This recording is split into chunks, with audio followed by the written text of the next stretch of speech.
नमस्कार दोस्तों, स्वागत है आपका उमेश शर्मा यूट्यूब चैनल में। और मैं हूं आपके साथ उमेश शर्मा। आज जिस मसले पर मैं बात करने आपसे जा रहा हूं या जिस मसले पर मैं इंटरेक्ट करने जा रहा हूं, उसकी बहुत सारी वीडियोस आप पहले देख चुके हैं, उससे जुड़ी आप खबरें पढ़ चुके हैं, उससे जुड़े आप कई लेखकों के आर्टिकल्स या कईयों के पॉइंट ऑफ व्यू पढ़ चुके हैं। मसला असल में है क्या? आपने अभी जो मेरा वीडियो शुरू होने से पहले, मेरा इंट्रोडक्शन से पहले जो एक वीडियो आपने देखी, उसमें आपने देखा कि किस तरह खुले में अब नफ़रत डर भी नहीं रही है। वीडियो बना रहे हैं लोग बिना डरे।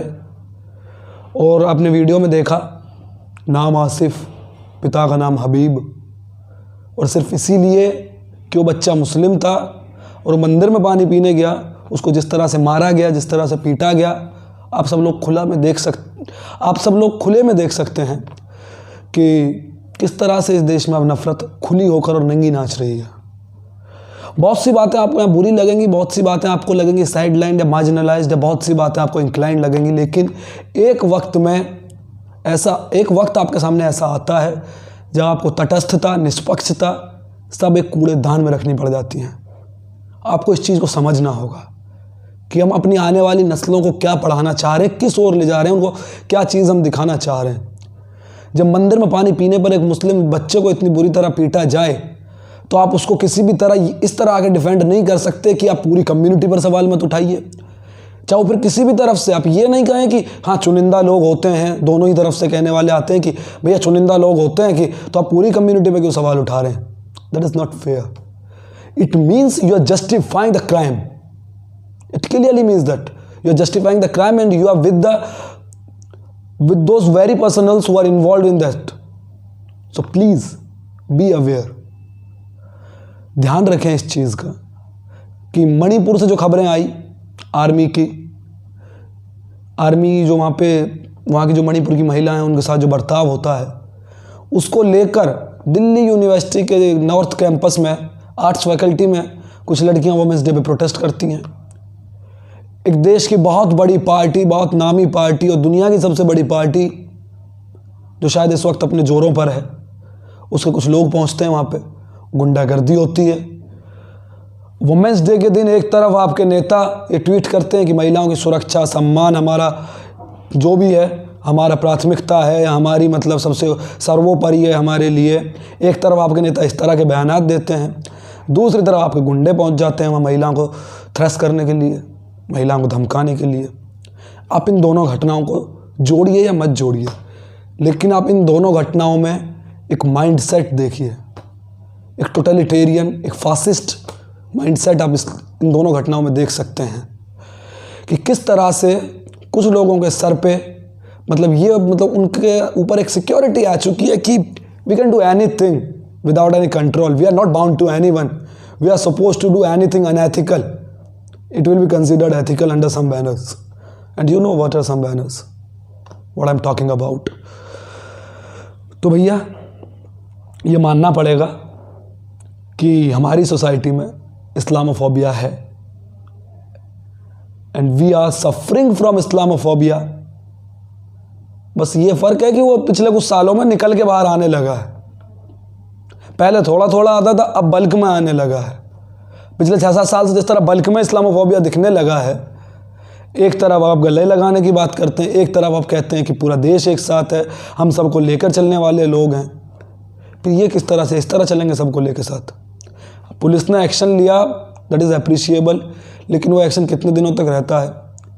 कब तक उस व्यक्ति का मालाओं से स्वागत नहीं किया जाता, ये देखने वाली बात होगी उस बच्चे को मारने वाले व्यक्ति का।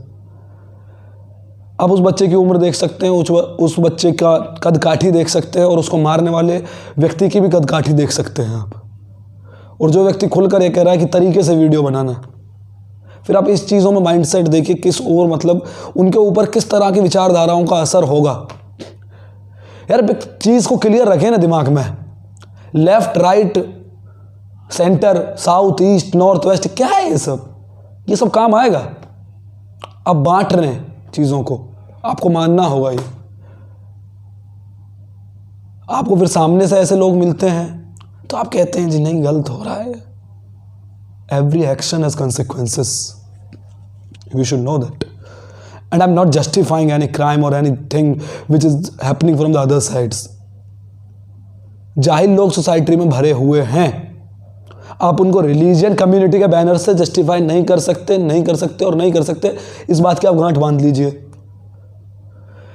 ये तो अभी 2 ही इंसिडेंट हैं, चाहे वो आर्ट्स फैकल्टी का हो या फिर वो गाजियाबाद मसूरी थाने का हो, जो ये मामला आया है मुस्लिम बच्चे के साथ मारपीट का, या फिर उन लड़कियों के साथ जो हुआ, कि इस समाज में आज की जो जनरेशन है या फिर जो आज की जो राजनीतिक सियासत चल रही है और जो सेंटर पॉइंट है हमारे देश में पावर की, उनके अंदर किस तरह की माइंडसेट है कि दलित विरोधी। महिलाओं का आप बाहर से सपोर्ट कीजिए, लेकिन आपके अंदर महिला विरोधी मानसिकता भी है। You can't accept the wavelengths of dissent which are against you. क्या मतलब है, आप मतभेदों को स्वीकार ही नहीं कर पा रहे। यार आप ही के एक बहुत बड़े नेता ने कहा था ना कि सरकारें आएंगी जाएंगी, देश का संविधान, लोकतंत्र, ये सब बचा रहना चाहिए। कितनी लिहाज कर लिया आपने उन चीज़ों का। आई am not taking the name of any individual political party और एनीथिंग। और मुझे ये भी नहीं पता कि ये वीडियो मेरा कितनी देर यूट्यूब पर रहने वाला है।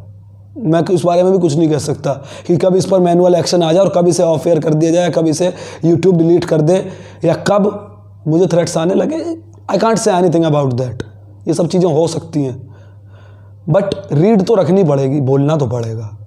ये नहीं कि हाँ कि हम उसकी कड़ी निंदा करते हैं, बाकी पूरी कम्युनिटी तो ऐसी नहीं है। अरे भैया सवाल तो कम्युनिटी में उठेगा ना। उसने माइंडसेट उस तरह के तैयार किया ना, जो लड़के से पहले पूछता है कि नाम क्या है तुम्हारा, उसने अपना नाम बताया, पिता का नाम बताया, उसके बाद जिस तरह से मारा उसने, तो आप ये सोचो ना उसने क्या सुन के और क्या सोच के मारा। जहर फैलाने वाले लोगों से जितना हो सके दूर से दूर रहिए, राम राम करके चलिए, उनसे नमस्कार जो बनता है उनसे करके चलिए। भैया हमसे दूर रहिए, हमें अपने काम करने दीजिए। और ऐसे लोगों को आप उस सिरे से नकारना होगा। ऐसे लोगों को आप अपनी समुदाय, कम्युनिटी, सब चीज़ छोड़िए, आप समाज का हिस्सा भी अगर मानते हैं तो आप समान अपराधी हैं उस केस में। इस चीज़ को आप ध्यान रखिए। ज़्यादा लंबा नहीं करना है, ज़्यादा बहुत लंबी मुझे कोई प्रवचन या तबलीग नहीं है ये, बस एक पॉइंट ऑफ व्यू आपके बीच छोड़ना था। मैं कोई बहुत बड़ा जर्नलिस्ट या बहुत बड़ा राइटर है, फिलोसोफर कोई मैंने हूँ नहीं कि जो मैं अपनी थ्योरी कोई थोपने आया हूँ। बस मैं एक चीज़, एक अपील करने आया हूँ कि प्लीज़, जो मैं अपनी पहली वीडियो में भी कर चुका हूँ, कि प्लीज़ एक वेवलेंथ पर आइए, इंसानियत की वेवलेंथ पर आइए। अब डिसेंट की वेवलेंथ पर हो सकते हैं आप, आपके कुछ भी आप मतलब एक आपकी अवधारणाएं अलग अलग हो सकती हैं, आपकी विचारधाराएं अलग हो सकती हैं, विचार अलग हो सकते हैं, लेकिन एक वैचारिक रेखा है जिस पर आप सबको बने रहना। हिंदू, मुस्लिम, सिख, ईसाई, दलित, ब्राह्मण, ठाकुर, क्षत्रिय, किसी भी वर्ग, समुदाय, जाति से आप हैं, एक इंसानियत की एक वैचारिक रेखा है, उस पर आप बने रहिए। यही अपील है। लास्ट में बस मैं यही कहना चाहता हूँ कि एक दूसरे से मोहब्बत कीजिए, आदमी को गले लगाइए, उसे ये मत पूछे कि वो किस जाति का है, किस धर्म का है, क्या है। कोई परेशानी में दिखा उसको हाथ देकर उठाइए यार, इससे बड़ा क्या है। बस यही है, ज़्यादा लंबा मैं करना नहीं चाहूँगा। चैनल सब्सक्राइब वगैरह करने के लिए मैं बिल्कुल नहीं कहूँगा। आपको जो चीज़ ठीक लगा, आपको लगता है कि बातें यहाँ से कही जा रही हैं, कि कोई बात अगर ढंग की कह दी गई है, तो जिस तरह से आपसे बन पड़ता है आप सपोर्ट कीजिए। कम से कम मुझे अपने लिए कोई सपोर्ट नहीं चाहिए, आप इन बातों को ही आगे शेयर कर दीजिए। ज़रूरी नहीं है आप इस वीडियो को शेयर करके ये बातें शेयर करेंगे। आप जो ये बातें सुन रहे हैं, आप किसी से ये बातें ओरली कर लीजिए, किसी से आप बातचीत करते हैं तो यही बातें कर लीजिए। उसके दिमाग में ये तो रहेगा कि हाँ यार, मैं किसी ऐसे एक बेहतर इंसान से मिला था, किसी से मिला था कि जिसने मुझसे ऐसी बातें की। तो आप अपने बारे में भी ये लोगों की अवधारणाएं बनाइए, और लोगों के लिए अपने अंदर ये अवधारणाएं बनाइए कि दुनिया में भी इंसानियत ज़िंदा है। उसको ज़िंदा रखने वाले आप लोग ही हैं, आप लोगों को ही आगे आना होगा। So please come forward, save humanity, let love and humanity prevail upon fascist and totalitarian mindsets. Thank you so much, बहुत बहुत धन्यवाद, शुक्रिया।